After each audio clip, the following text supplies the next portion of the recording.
What's up, guys? Alex here, ajnashville.com, here with our co-host. Isn't that weird to say that, I know, it's our exciting. Co-host. Finally got a co-host on here. I know, it's kind of crazy, but you bring a lot of value to the listeners, so it's almost a no-brainer to say, hey, let's be a part of this. You know, it's like we're engaged.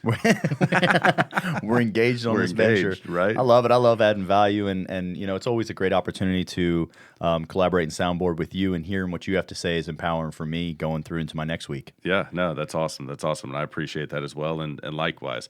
So you actually brought a really good topic to the table, and it for the listener, even I initially was like, well, tell me what you mean by this, you know? So I'll let you introduce kind of the way you presented the topic, and then let's dive into what it actually means. Yeah, so I presented it, so don't collect red flags. Right. And then that led you right in, you're like, wait, what do you even mean? Talking about flag football? Or?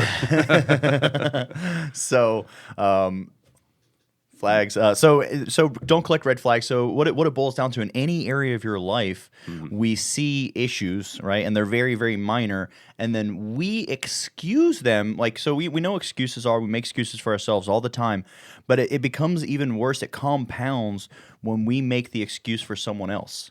Yes. So it's not about, or something else, let's be clear. So it's not about, berating someone or challenging someone, but you know, let's say if you said, "Hey, we'll meet at 3:00," right? And 3 days in a row I'm late, right? And you're like, "Oh, I'm sure he's just probably busy." You keep allowing that, and then the situation can compound, and by the time you get to address it, then you know, there's a back and forth of, well, you did this, you did that, and it's really hard to actually identify a clear issue or problem. Well, and here's the thing, you know, using that prime example that you just gave is, you know, if you came in at 3. And then it was 3:15, then it was 3:30, and then it was 3:30, then it was 3:30. The response, if I go to you and say, Greg, bro, what's up? You're supposed to be here at 3. You're getting here at 3:30. The response from most people is going to be, we didn't say anything. You didn't tell me. Of course. Well, or oh man, I was busy. Right. Because it was okay the first time. So I'm now it's always okay. At a subconscious level, I'm led to believe that now you're just being rude to me. Yeah. Whereas I'm the one that's late. I've cut into your time. I haven't respected your time. But because you allowed it to happen 5 times, this time I'm like, man, what happened to Alex? Yeah. What's wrong with Alex? Right. There's nothing wrong with Alex. I'm disrespecting your time. Well, and it becomes something, you know, it's funny, and I'm going to use this analogy because this is something that Eduardo, which you just saw a little bit ago, and this is what makes this idea hot, is they jokingly say, hey, I want you at my house at 5. And you're like, okay, is that Mexican time or regular time? And the reason is there is an allotment, and many people will say this, that Eduardo will joke and say Mexican time means if I tell you to be there at 5, that you actually show up by 6. You know, by 6. But that's the expectation. They already know. They but say there is a clear expectation on it that manner. Yeah. Right, and it's a joke. But there's some truth behind it, because my dad makes the same analogy. Like, everyone's got this analogy I was unfamiliar with because I'm 60% British, you know, until I actually met my dad. Then I'm like, wait a minute. But, you know, it becomes the norm. It becomes the acceptable. It becomes now you're adjusting your expectations and your time and everything else to fit that. And then what happens? You get used to it, and you do it for week over week over week. And then one day they show up at 3:00, and you're like, what are you doing here? You know? Right. It doesn't even work for you no more. Right. And even the same thing around, you know, so we're talking about accountability, expectations for people, and you know, we did a podcast in the past about branding and like what your brand won't do. Right. And these things, it kind of ties into that. You know, if it's okay to be late, then you can't see your brand is punctual. Right. Exactly. But we also talked about, so right now we addressed it as in the accountability piece and what we'll accept and versus making excuses for others. And even I want to take it a step further and talk about things, because we said someone and I also said something. What about you're driving home and your car, you make a right-hand turn and you think you heard a sound, and you're like, was that a noise? And you're like, no, I'm sure it's fine. You just keep driving on it instead of going back and taking another turn, inspecting it. Okay, I did hear that twice. Okay, I'm going to take this to the mechanic, and it turns out it's just a ball joint right now. Versus you let it keep going, and you got to replace the transmission. I'm so glad you brought that analogy up, because I was hoping when you brought that up before the podcast and you said that, I'm like, please, Lord, baby Jesus, let him make this analogy, because I want all my car guys that are listening to be like, is that not how that works? Ball joint to transmission? No. But no, I mean, you're right. We had a vehicle that we leased, And if you turn the wheel really, really hard, it would pop. And I'm not talking about a regular pop. I'm talking about like a loud pop. It was a ball joint. And it was one of those things, it's like, whatever. This was a lease, so it really was whatever. Right. But in a situation like that, that pop turns into you stranded on the side of the road because whatever's making that, that's not normal, you know? And eventually it's going to break. And if you're just, it only makes it every now and then, to it makes it every day. Now it makes it every time I turn both directions. You know, Eventually, it's going to blow out your flux capacitor. right, exactly.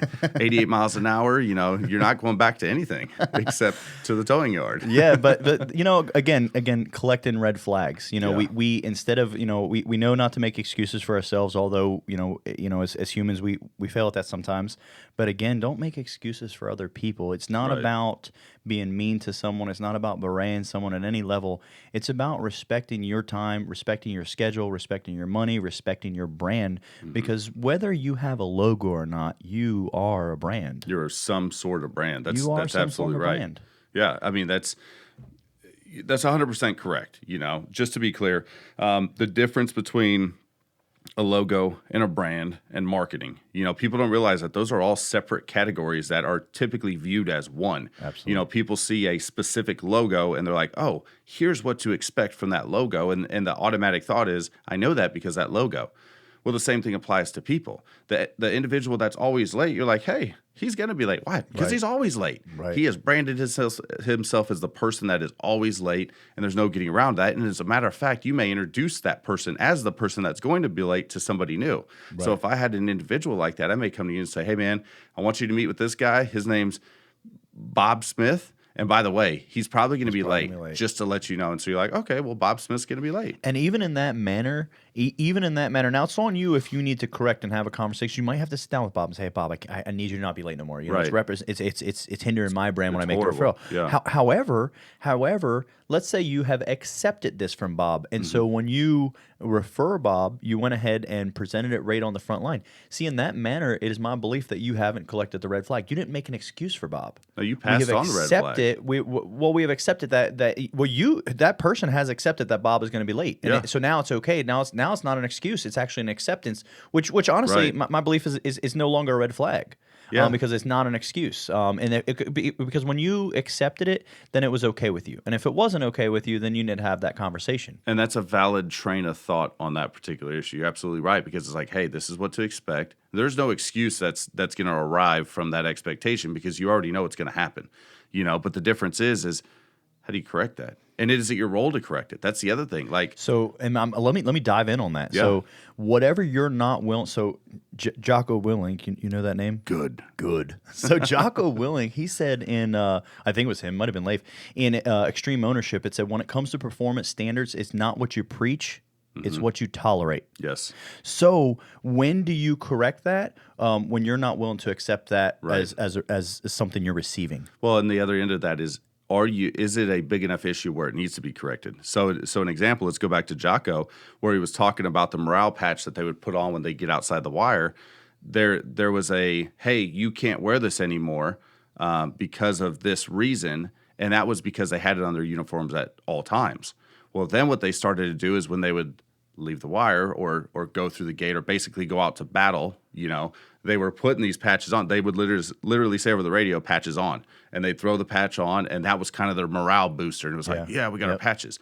Well, the way they caught these guys was there was a picture taken after a mission, and the patch was still on because they were outside the wire. Well, the thing is Jocko himself, he's like, I wasn't going to make an issue of it. They knew I knew because they saw the same picture I saw, but it was these guys' way of sharing a morale and basically, you know, they got out and they shared something together. So here's what I want to intervene on that. So then we say Jocko did not have the conversation.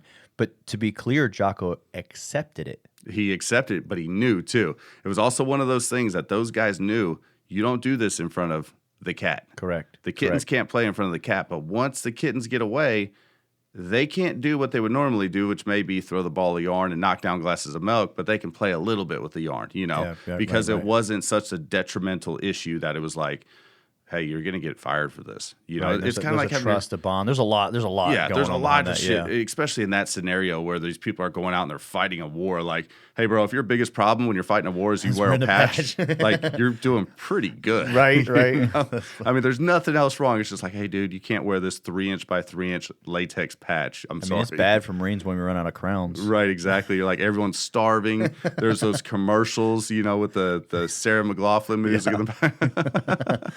That's bad. But yeah, no, but that is important. That some things. No, that's a real good point that you brought up around. You know, we're not other people police. Right, We're not out here to right. walk around. Hey, you did this. Hey, you did that. Hey, don't do this. Hey, don't do that. But again, when it comes to performance standards, what you're not willing to accept, Right. You know, you need to have that conversation with that person or address that thing, because it's not always persons. Again, back to vehicles. Yeah, no, that's true. The thing I want to stress is you don't always have to rule with an iron fist. You know what I mean? It isn't always 100% of the time, none of the time can you do this. Now, when you talk about certain things like, can you go and steal sometimes? No, never. Never, never, ever. Correct. You know, there are those non-negotiables and it won't change no matter what the circumstances. But Well, for example, I think, and then would this summarize what you're saying, or would I be on the same page with you if you're saying, let's say we meet 28 times and we're always 15 minutes early, and the 29th time I'm like, dude, I'm behind. There's Cool. no conversation to be had. Good. It's good. I get to eat more food before you get here. right. So in that, does that kind of summarize? Yeah, no, absolutely does, because it's your consistency and your character and your action is showing that you've always been early. So the one time you're late, like, let's face it, you know, I left. I had a lunch meeting today. I left at noon. The lunch meeting wasn't until 1. I had to stop and do something before I got there. And so I said, you know what? It only takes me 20 minutes to get there if I went directly to that place. But I'm like, I have to make time in case I am running behind. Absolutely. You don't want Absolutely. that first impression to be like, hey, you're 20 minutes late. Congrats. Right, Welcome to the club. You know? you built in that time for what if there was traffic? What if there was, a flat tire? anything. Right. But building that time in for that, yeah. Well, and that's a discussion. You and I had this before where it's like you got to time block appropriately for stuff like that to happen. You know, Correct. the time it takes to throw the laptop in the back seat and run back in because you forgot your keys, and then run back out to the car, and, you know, traffic and the light didn't turn green. Well, let's say, yeah, and even for example, which this one's a little bit, it's still an add value for you guys, not necessarily the red flags, but so let's say I said I was going to have a 40-minute meeting with you, and I'm like very punctual. I'm like, it's going to be a 40-minute meeting, and then there's a 30-minute drive to my next place, so it's an hour and 10 minutes till I show up at my next place. Mm-hmm. Well, if I have a 40-minute meeting, how long does it take me to pack up my laptop, take a pee, walk to the truck, start the truck, and drive out of the parking lot here? Well, where are you taking the pee? That has to be factored in. Fair enough. Right. But building in that time, realistic time blocking in those pieces. Yeah. But again, now let me tie this into the red flags. What if I was time blocking in that manner? I said 40-minute meeting, 30-minute drive, hour and 10 minutes. I'll be there an hour and 10 minutes, and I'm always late. If no one ever had the conversation with me, I might not realize that I'm actually not time blocking properly. Well, and you didn't set the proper expectation for yourself, and someone sometimes has to point that out. 100%. Like when you and I were talking about it, to me, it's automatic. Like I'm like, okay, this is gonna take a while, so I don't. Hey, I gotta load this. I gotta get gas. I'm one of those weirdos that, like, if I know I have to go somewhere tomorrow, I'll fill up my gas tank tonight. You know, Does that mean, I guess I'm on the weirdo train right? too. But like when we went to the airport, I'm like, gotta have a full tank. Gotta have this. Gotta have this. Yep. I mean, to the point where it's like I'm packed already. Right. Like I'm not. I was packed yesterday. Right, Why? right. Well, because everything in that suitcase I'm not going to wear anyways. Because if I did, it would be dirty by the time I put it in the suitcase. So why not pack? The plan's not changing. I'm not going unless something big happens. But the fact is like I'm prepared. So literally, if you were like, "Oh my gosh, we're running late. We got to go." Cool, no problem. I'm packed. Let's go. You know? Right. It does tie back into that red flags because my preparation is already established. And so there is not a red flag of, hey, he's always running late because he didn't properly time block in order to get it done, even though he knew this was concrete. You know, if I tell you that every Friday I'm going to meet you at 1:00 and every Friday I'm late, I have to change my expectations somewhere. Correct. And it needs to be with me, not with you, you know? Right. So I think all that ties in together. I think obviously the red flags, the accepting, what's worth fighting for, then, what's not. And another thing, which I don't know if we've done a podcast on this one before, and if not, we got to dive into it. But when we hold people accountable, so I forget. Oh, I think it was the Oz principles. I forget where I learned this one. But accountability is a dirty word without expectation. So if I don't know Ooh, I like this one. Yeah. So if I don't know what you expect of me, and then you hold me accountable, Yes. I feel like no matter what, it's never going to be good enough. You know what? That's a good cutoff. A good cutoff. For those of you that do not know what we're referencing, check out Jocko Willink. Type in Jocko Willink good into YouTube and you will great video. suddenly get it. It's an incredible video, but it has become a inside, kind of almost an accountability joke. Well, I was about to say, because if you were just going to say the word joke, I was about to say I hold myself accountable to it. Right. Something goes wrong. Hey, good, move on. Good. Yeah. So, but no, let's save that for next week's conversation. I think that we can dive pretty deep into that topic. We can. And so, with that being said, closing thoughts, Mr. Springer? Yeah. So, for my closing thoughts is politely have the conversations with the people and the things around you that are affecting you in negative ways. Good. No, that's it. I hope everyone finds this podcast well. I hope you are doing well. Christmas is right around the corner, too. I'm excited. It's kind of crazy. Almost wrapping up this crazy year. Right. Thanks again for tuning in. We'll talk soon.